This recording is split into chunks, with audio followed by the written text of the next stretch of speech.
Friends எல்லாரும் எப்படி இருக்கீங்க? Welcome back to our channel Lachuveedu.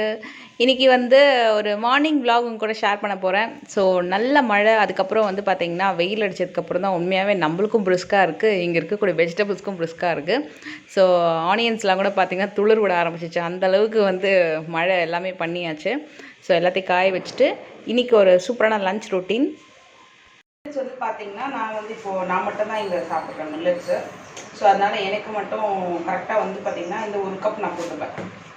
So இந்த ஒரு கப் வந்து எனக்கு வந்து மார்னிங்க்கும் நைட்டுக்கும் கரெக்டாக இருக்கும். நைட்னால் நான் ஒரு 7:30 8 o'clock சாப்பிடுவேன்.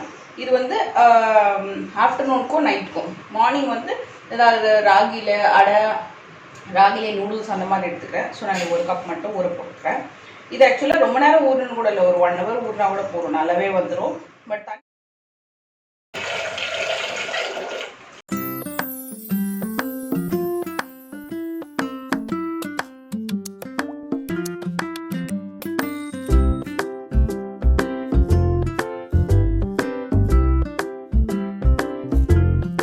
பார்த்தீங்கன்னா பேபி பொட்டேட்டோ, அதுக்கப்புறம் வந்து அந்த பட்டாணி, இது வறுவலுக்காக வந்து இதை வந்து வேக போட போகிறேன். இதில் சாமை சாதம் பண்ணலான்ட்டு எனக்கு அது வந்து ஒரு 3 விசில் வரணும். 1க்கு 2 டம்ளர் தண்ணி ஊற்றலாம். அண்ட் இது வந்து மஞ்சள் போட்டு மிக்ஸ் பண்ணி வச்சுருக்கேன் லெக் ட்ரம்ஸ்டிக் ஃப்ரை பண்ணுறதுக்கு. அதுக்கப்புறம் வாஷ் பண்ணிவிட்டு மேரினேட் பண்ணணும். வெஜ் ப்ளஸ் நான்வெஜ் காம்போ மாதிரி வரும். கிச்சன் வந்து கொஞ்சம் மெஸ்ஸியாக தான் இருக்கும். ஏன்னா வந்து நான் இங்கே அவங்க வந்ததுக்கப்புறம் இங்கே கிட்டத்தட்ட வந்து ஒரு 6 months 8 months ஆக போகுதுன்னு நினைக்கிறேன். ஸோ அவங்க வந்ததுக்கப்புறம் அவங்களுக்கு எதுவுமே நான் அரேஞ்ச்மெண்ட்ஸ்லாம் பண்ணி கொடுக்கவே இல்லை. நானும் பிஸியாக இருக்கேன். ஸோ அவங்களும் வந்து எதுவும் செட் பண்ணி வைக்கலாம், அப்படி எல்லாமே போட்டு வச்சுட்டாங்க. அதனால கொஞ்சம் மெஸ்ஸியாக தான் இருக்கும். பட் ஸ்டில் வந்து அவங்களோட கிச்சன் எனக்கு ரொம்ப ரொம்ப பிடிக்கும். வந்து நம்ம கொஞ்சம் ஆர்கனைஸ் பண்ணி கொடுக்கலாம் அப்படின்னு சொல்லிட்டு. ஏன்னா இப்போ வந்து டைமே கிடைக்கிறது இல்லை. ஸோ அங்கேயே வந்து கரெக்டாக இருக்குது எனக்கு வந்து ஷூட் போடுறது, அந்த எடிட்டிங் பண்ணுறது, வீடு வந்து அங்கே நீட்டாக வச்சுக்கிறது. ஏன்னா வந்து ஒர்க்குன்னு சொல்லிட்டு யாரையும் நம்ம வச்சுக்கிறதுல, எல்லாமே நம்மளே பண்ணுறது அப்படின்றதுனால கண்டிப்பாக டைமே கிடைக்காது எனக்கு. அம்மா வீட்லேயும் அதே மாதிரி தான். ஸோ எல்லாமே அவங்களே தான் பண்ணிக்கிறாங்க. அதனால் வந்து இனிமேல் நான் வந்து உங்கள் கிச்சன் ஆர்கனைஸ் பண்ணி கொடுக்குறேன். நம்ம கிச்சன் வந்து எப்போ முடியும்னு தெரியல. ஸோ முடிகிற வரைக்கும் எப்படி ஒரு 2-3 months அது ஆகும். ஸோ நம்மளோட கிச்சன் ரெடி ஆகிற வரைக்கும் இங்கே தான் ஃபுல் சமையல். ஸோ இங்கே பண்ணிவிட்டு ஒரு கேரியரில் தான் பேக் பண்ணிட்டு கொண்டு போகிறேன். நான் அதை இன்றைக்கி உங்க கூட ஷேர் பண்ணுறேன். அவங்களுக்கு வந்து பார்த்திங்கன்னா கொஞ்சம் ஹேண்டியாக இருக்கிற மாதிரி இருக்கணும். சிலதெல்லாம் அவங்களுக்கு பிடிச்ச மாதிரி இருக்கணும். நம்ம இஷ்டத்துக்கு நம்ம வந்து செட் பண்ணி கொடுத்துட்டு அவங்களுக்கு அது வந்து ஹேண்டியாக இல்லை, கொஞ்சம் எடுக்கிறதுக்கு எட்டலை அப்படின்னா அது கஷ்டமாக இருக்குல்ல. ஸோ அவங்களுக்கு பிடிச்ச மாதிரி நம்ம வந்து பண்ணி கொடுக்கணும். அதனால் வந்து நான் கொஞ்சம் பிளான் வச்சுருக்கேன். அவங்களுக்கு பிடிச்ச மாதிரி அவங்களுக்கு எப்படிலாம் வேணுமோ அதுக்கேற்ற மாதிரி நம்ம வந்து பண்ணி கொடுக்கலாம் அப்படின்ட்டு. அதாவது வந்து நம்ம வீட்டில் என்ன தான் வந்து எல்லாமே அப்படி எப்படியே போட்டு வச்சுருந்தாலும் அம்மா வீட்டுக்கு வந்தால் மட்டும் கொஞ்சம் நீட்டாக பண்ணி கொடுக்கலாம். அவங்களுக்கு வந்து சூப்பராக வந்து கொஞ்சம் நல்லா நீட்டாக பண்ணி கொடுக்கலாம்னு சொல்லிட்டு நம்ம பண்ணுவோம். பட் இருந்தாலும் வந்து இதே நீங்கள் மாற்றினேன் அது அங்கே தான் இருக்கணும் அப்படின்னு சொல்லிட்டு எல்லாரும் அம்மாவுமே சொல்லுவாங்க. கண்டிப்பாக எங்கள் அம்மா சொல்லுவாங்க, இதே இப்படி வச்சு, ஆனால் நல்லா தான் பண்ணியிருக்கேன், ஆனால் அது அங்கே இருந்தால் எனக்கு கொஞ்சம் நல்லா இருக்கும் அப்படின்னு சொல்லுவாங்க. நீங்கள் வந்து அதை ஃபீல் பண்ணியிருக்கீங்களா கீழே கமெண்ட்டில் சொல்லுங்கள். ஸோ அதனாலேயே நான் வந்து உனக்கு இது ஓகே அம்மா அப்படின்னு சொல்லிட்டு ஒன்று ஒன்றா கேட்டு அவங்களுக்கு பண்ணி கொடுக்கலாம் அப்படின்னு சொல்லிட்டு. இது வந்து நான் பிஃபோர் எப்படி இருக்குன்னு காட்டுறேன் இந்த வீடியோ முடியும் போது. ஆஃப்டர் வந்து அடுத்த வீடியோவில் கொஞ்சம் சேஞ்சஸ் பண்ணதுக்கப்புறம் உங்களுக்கு நான் ஷேர் பண்ணுறேன்.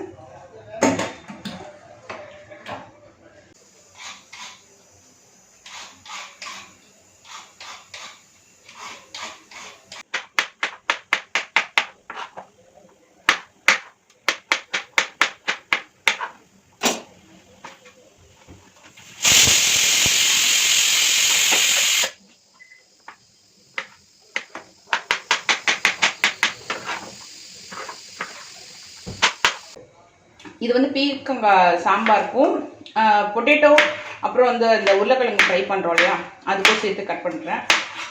ஸோ தக்காளி இருக்கிற விலைக்கு ரொம்ப பார்த்து தான் யூஸ் பண்ணணும். ஸோ இது வந்து பார்த்திங்கன்னா வேக வச்சு எடுத்தாச்சு. இப்போ இது இன்னொரு குக்கரில் தோரம்பருப்பும் வந்து விசில் எடுத்து வச்சாச்சு. இந்த வின்டர் சீசனுக்கு வந்து கூட இது மாதிரி வெள்ளரிக்காய் கூட எடுத்துக்கோங்க. ரொம்ப ட்ரைனஸ்லாம் இல்லாமல் ரொம்ப நல்லாயிருக்கும் சாப்பிட்றதுக்கும் சரி. இந்த மாதிரி இன்பிட்வீன் சாப்பிடும்போது நம்மளுக்கு ட்ரைனஸ்லாம் கண்ட்ரோல் பண்ணும். ஸோ அப்பப்போ நம்ம இதையே கொஞ்சம் வாயில் பண்ணிக்கலாம். ஓகே, இது ஃப்ரீ டைம்ஸில் வந்து இதெல்லாம் உரிச்சு வச்சுக்கிட்டோம் அப்படின்னா இன்னும் ஈஸியாக இருக்கும். கரெக்டாக அந்த நேரத்தில் உட்காந்து இது பண்ணாமல் ஒரு 2 o'clock 3 o'clock நம்ம ஃப்ரீ டைமில் இந்த பூண்டு உரிக்கிற நேரத்தில் இந்த சின்ன வெங்காயம்லாம் உரிச்சிட்டு ஒரு பாக்ஸில் போட்டு வச்சுட்டோம் அப்படின்னா ரொம்ப ஈஸியாக இருக்கும். நம்மளுக்கு இங்கே நேரம் இருக்குது, நம்மளுக்கு கிடைக்கிற நேரத்தில் செய்ய வேண்டியது தான். கிச்சன் வந்து உடனே ரெடி பண்ணலாம் அப்படின்ற ஒரு பிளான் தான் வச்சுருந்தோம். பட் அது சில ரீசன்ஸ்னால் வந்து உடனே ரெடி பண்ண முடியல, அதுக்கு டைம் எடுக்கும். ஸோ ஸ்டார்டிங் ஆரம்பத்தில் கஷ்டமாக தான் இருந்தது. ஸோ இங்கேருந்து சமைச்சிட்டு எடுத்துகிட்டு போகிறது எல்லாமே. அப்புறம் எப்படி ரெடி ஆகும், எப்போ தான் ரெடி ஆகும் அப்படின்னு தான் யோசிக்க ஆரம்பித்தேன். பட் ஓகே, இப்போ வந்து கொஞ்சம் செட்டில் ஆகிட்டேன். பார்த்துக்கலாம், மெதுவாகவே ரெடி ஆகட்டும், என்ன அவசரம், எப்போ நடக்குமா அப்போ நடக்கட்டும் அப்படின்ட்டு. இந்த எண்ணெய் பிரிஞ்சு வர ஸ்டேஜில் நம்ம வந்து பீர்க்கங்காய் ஆட் பண்ணோம் அப்படின்னா சூப்பராக இருக்கும். ஏன்னா இந்த தக்காளி எல்லாம் நல்லா சாஃப்டாக இருக்கும். ஸோ சிம்மில் வச்சுட்டு இப்போ நம்ம இந்த பீர்க்கங்காய் ஆட் பண்ணலாம். ரொம்ப தோலும் ஃபுல்லாக எடுத்துட்டோம் அப்படின்னா அது கொஞ்சம் நல்லா இருக்காது. அதனால் கொஞ்சமாக நான் விட்டு வச்சுருக்கேன். இப்போது கொஞ்சம் ஃபுல் ஸ்டீம் வச்சுட்டு, ஏன்னா பீர்க்கங்காய் சீக்கிரம் வெந்துடும். புளி தண்ணியும் கொஞ்சம் சேர்த்துடலாம். நம்ம எடுத்துகிட்டு அப்படியே அந்த வெஜிடபிள் தோல்லாம் எடுத்து வச்சுக்கிட்டிங்கன்னா, சப்போஸ் நீங்கள் வந்து மாடியில் கார்டன் வச்சுருக்கீங்கன்னா இந்த தோல்லாம் யூஸ் ஆகும். நல்லா வந்து இதெல்லாம் நல்லா உரம் வந்து மண்ணில் போட்டு மிக்ஸ் பண்ணிட்டீங்கன்னா அதுவும் 1 மந்த் கழிச்சு உங்களுக்கு நல்லா உரமாயிடும். அதுக்கப்புறம் நீங்கள் வந்து செடியில் கூட சேர்த்துக்கலாம். ஸோ அதனால தான் இந்த கவரில் கலெக்ட் பண்ணியிருக்கேன். புளி தண்ணி வந்து பார்த்திங்கன்னா சும்மா ஒரு சின்ன நெல்லிக்காய் அளவு புளி வந்து கரைச்சி தண்ணி சேர்த்துருக்கேன். இது ஒரு 2-3 நிமிஷம் கொதிச்சதுக்கப்புறம் பருப்பு சேர்த்துக்கலாம் நம்ம. ஸோ அதுக்குள்ளே நான் போயிட்டு இதெல்லாம் நல்லா உரிச்சிட்டு வந்துடுறேன். இது வந்து சுட சுட கொஞ்சம் உரிக்க முடியாது, அதனால் வந்து கொஞ்சம் ஆறுனதுக்கப்புறம் உரிச்சிட்டா டக்கு டக்குன்னு வேலை முடிஞ்சிடும். இது வந்து தெலுங்குல பார்த்தீங்கன்னா அந்த பீரக்காய் வடை பப்பு சொல்லுவாங்க. ஆக்சுவலாக பீரக்காய் பப்புன்னு சொல்லிட்டு அதில் வந்து இந்த புளி தண்ணி இதெல்லாம் சேர்க்க மாட்டாங்க. ஜஸ்ட் இது தோரம்பருப்புலேயே வந்து பார்த்தீங்கன்னா வேக வைக்கிறதுக்கு முன்னாடியே வந்து ஊற வச்ச தோரம்பருப்புலேயே இந்த பீர்க்கங்காய், பச்சை மிளகா, வெங்காயம், தக்காளி எல்லாத்தையும் சேர்த்துட்டு நல்லா விசில் வர வச்சுட்டு சும்மா வெங்காயம் இல்லைனா வந்து இந்த சீரகம் போட்டு தாளிச்சிடுவாங்க. அதுவும் ஒரு டேஸ்ட் நல்லாயிருக்கும். அதில் பச்சை மிளகா ஆட் பண்ணிக்கலாம், அப்படி இல்லைனா நம்ம காஞ்ச மிளகா கூட சேர்த்துக்கலாம்.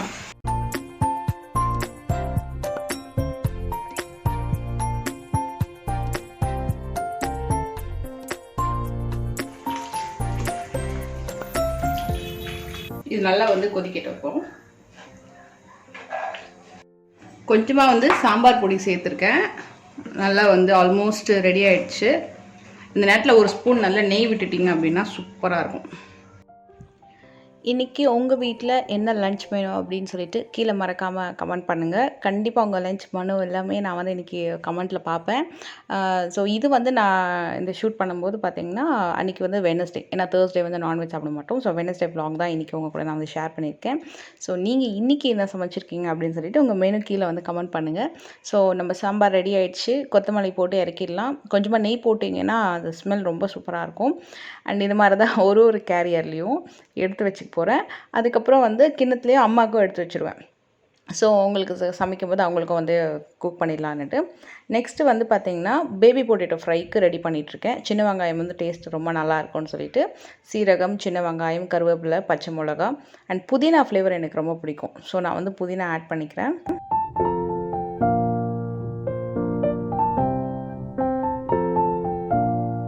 ரைஸ் ஒரு பக்கம் வச்சுட்டேன். அண்டு எனக்கு சாமை சாதம் வந்து நான் வடிச்சிருந்தேன் இல்லையா, அதை எடுத்து வச்சுக்கிறேன். நம்ம ரெடி பண்ணக்கூடிய எல்லா சைட் டிஷ்க்குமே மேட்ச் ஆகும். நார்மலாக எல்லா மில்லட்ஸுமே டேஸ்ட்டும் சூப்பராக இருக்கும். பட் சூடாக சாப்பிடுங்க. டீஸ்பூன் மஞ்சள் பொடி, 1 ஸ்பூன் வந்து சில்லி பவுடர். இந்த வெறும் சில்லி பவுடர் இருக்குல்ல, இந்த வெறும் சில்லி பவுடர் வந்து ஆட் பண்ணியிருக்கேன். ஏன்னா கொஞ்சம் காரமாக இருக்கும் அப்படின்றதுனால. நார்மலாக பொட்டேட்டோ ஃப்ரைக்கு அது ரொம்ப நல்லாயிருக்கும். அப்புறம் 1 ஸ்பூன் இஞ்சி பூண்டு பேஸ்ட் வந்து ஆட் பண்ணியிருக்கேன். எல்லாம் நல்லா வதங்கினதுக்கப்புறமா வந்து கொஞ்சமாக தண்ணி சேர்த்துக்கலாம். ஒரு 1/2 டம்ளர் தண்ணி சேர்த்துட்டு இது நல்லா வந்து சாட்டே ஆனதுக்கப்புறமா நீங்கள் வந்து பேபி பொட்டேட்டோவும் அந்த பட்டாணியும் போட்டுட்டு நல்லா வந்து ஒரு ஃப்ரை பண்ணிங்கன்னா சூப்பராக இருக்கும்.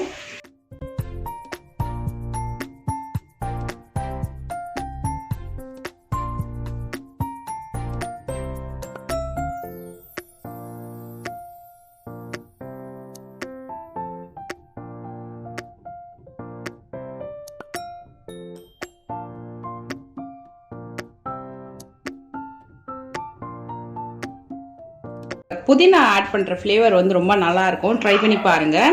ஸோ இந்த பேபி பொட்டேட்டோ பட்டாணியோட வந்து கொத்தமல்லி கிடைக்காத நேரத்தில் புதினா ஆட் பண்ணுவேன். பட் அதுக்கப்புறம் அதுவே ஃப்ளேவர் ரொம்ப நல்லா இருந்துச்சு. ஸோ அதே கண்டினியூ பண்ண ஆரம்பிச்சிட்டேன். ட்ரை பண்ணி பாருங்கள் இதையும். ஸோ சிக்கன் வந்து மேரினேட் பண்ணி வச்சுருக்கேன். அதில் வந்து ரசம் இருக்குது.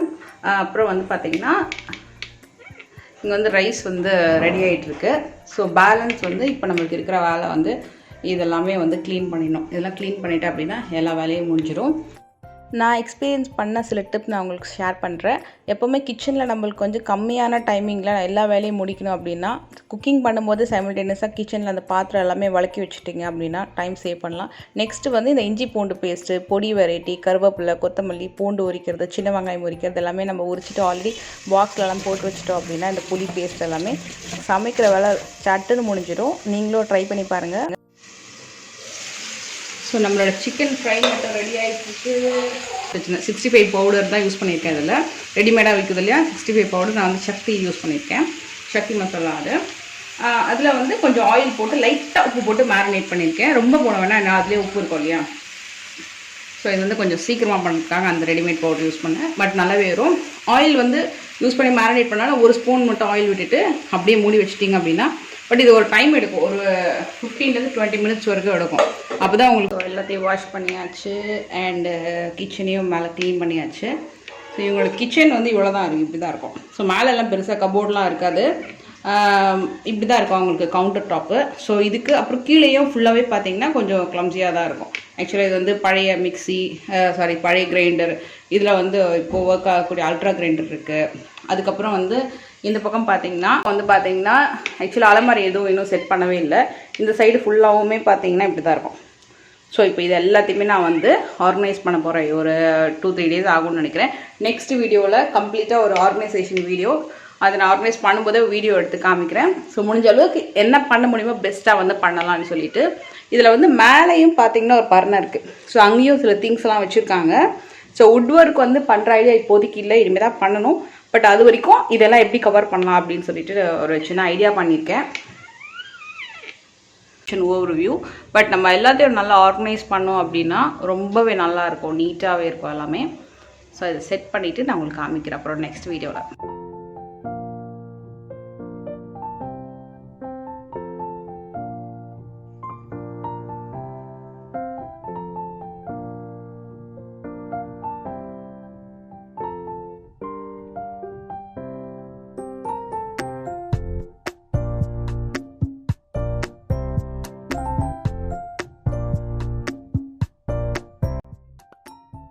லஞ்ச் முடிச்சுட்டு போயிட்டுருக்கு. தினமும் என்னோடய ரொட்டீன் வந்து இப்படி தான் இருக்குது. பார்க்கலாம் எவ்வளோ நாள் இந்த ரொட்டீன் வந்து போயிட்டுருக்கு அப்படின்ட்டு. பட் இதுவும் நல்லா தான் இருக்குது.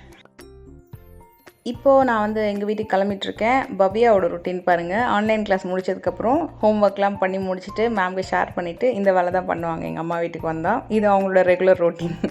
இதெல்லாம் இப்போது நான் வந்து எங்கள் வீட்டுக்கு கிளம்பிட்டுருக்கேன். ஸோ அங்கே வந்து பார்த்திங்கன்னா மீஷோவிலேருந்து சில பெட்ஷீட்ஸ்லாம் நான் வாங்கியிருந்தேன். நான் வாங்கி கிட்டத்தட்ட 1 மந்த் ஆகிடுச்சின்னு நினைக்கிறேன். ஸோ அது நான் வந்து யூஸ் பண்ணிவிட்டு தான் நான் இப்போ உங்களுக்கு நான் ரிவ்யூ கொடுக்குறேன். அதாவது ஆஃப்டர் வாஷ் எப்படி இருக்குது அப்படின்னு சொல்லிட்டு. இதோட டீட்டெயில் வீடியோ நான் வேணால் லச்சூஸ் லைஃப் ஸ்டைலில் போஸ்ட் பண்ணியிருப்பேன். அதோட லிங்க் வேணால் டிஸ்கிரிப்ஷனில் கொடுக்குற, செக் பண்ணிக்கோங்க. ஸோ அதோடைய ஆஃப்டர் ரிவ்யூ தான் இது. ஸோ இதில் வந்து பார்த்திங்கன்னா ஒரு 4-5 கலர் நான் சூஸ் பண்ணியிருந்தேன். இதில் இந்த கலர் ரொம்ப நல்லா இருந்தது. ஆஃப்டர் வாஷ் கூட பார்த்திங்கன்னா ஒரு 4 டைம்ஸ் யூஸ் பண்ணியிருப்பேன்னு நினைக்கிறேன். நல்லாவே இருக்குது. கலர் கூட கொஞ்சம் நல்லா மெயின்டைன் ஆகுது. துணியோட திக்னஸ் கூட ஓரளவுக்கு ஓகே. அண்டு பிரிண்ட் கூட நல்லாயிருக்கும். உங்களுக்கு வந்து நல்ல டே லைட்டில் நல்லாவே இருக்கும். உங்களுக்கு கொஞ்சம் ப்ரைட்டாகவும் இருக்கும்.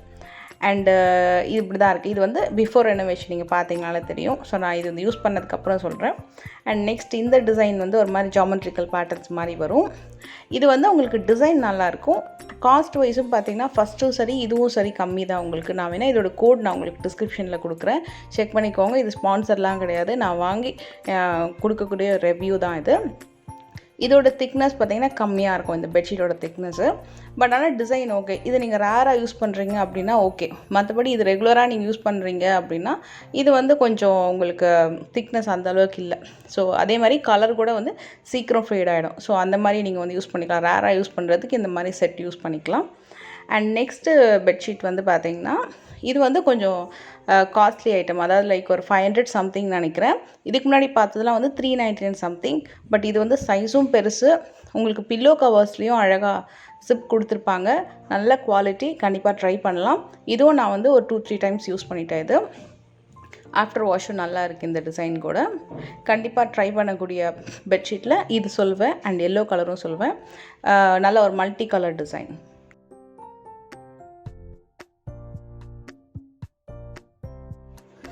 அண்டு லாஸ்ட்டாக இந்த பேட்டர்ன். இது வந்து பார்த்திங்கன்னா உங்களுக்கு டிசைன் ரொம்ப நல்லாயிருக்கும், இதோட பிரிண்ட்டும் ரொம்ப நல்லாயிருக்கு. அண்டு இந்த பெட்ஷீட்டோட திக்னஸ் வந்து பார்த்திங்கன்னா உங்களுக்கு கொஞ்சம் ரொம்ப திக்காலாம் இருக்காது, கொஞ்சம் ஒரு மீடியம் திக்னஸ் தான் இருக்கும். அண்ட் ப்ரைஸ் வைஸ் வந்து உங்களுக்கு ரொம்ப ரீசனபிள் ரேஞ்ச் தான் இது. மெயினாக இதோட கலர் அண்ட் டிசைனுக்காக இது வாங்கினேன். பட் இது வந்து பார்த்திங்கன்னா நீங்கள் வந்து ரெகுலராக நம்ம நார்மலாக வந்து பார்த்திங்கன்னா ஒரு 4-5 டேஸ்க்கு ஒன்ஸ் அந்த மாதிரி பெட்ஷீட் மாற்றுவோம். ஏன்னா நம்ம குழந்தைங்களாக இருந்தாங்கன்னா கொஞ்சம் சீக்கிரமாக கூட மாற்றிடுவோம். அந்த மாதிரி ரெகுலராக பண்ணுறீங்க அப்படின்னா இது கொஞ்சம் ஃபீட் ஆகுது கலரு. இல்லை அக்கேஷனலாக யூஸ் பண்ணுறீங்கன்னா அது ஓகே அது. அண்ட் ப்ரைஸ் வைஸும் பெஸ்ட்டு தான் அது. ஐ ஹோப் இந்த vlog உங்களுக்கு எல்லாருக்கும் பிடிச்சிருக்கும், யூஸ்ஃபுல்லாக இருக்கும்னு நினைக்கிறேன். ஸோ உங்களுக்கு பிடிச்சிருக்கு அப்படின்னா மறக்காமல் லைக் பண்ணுங்கள். அடுத்த ஒரு இன்ட்ரெஸ்டிங்கான vlogல பார்க்கலாம். பாய்.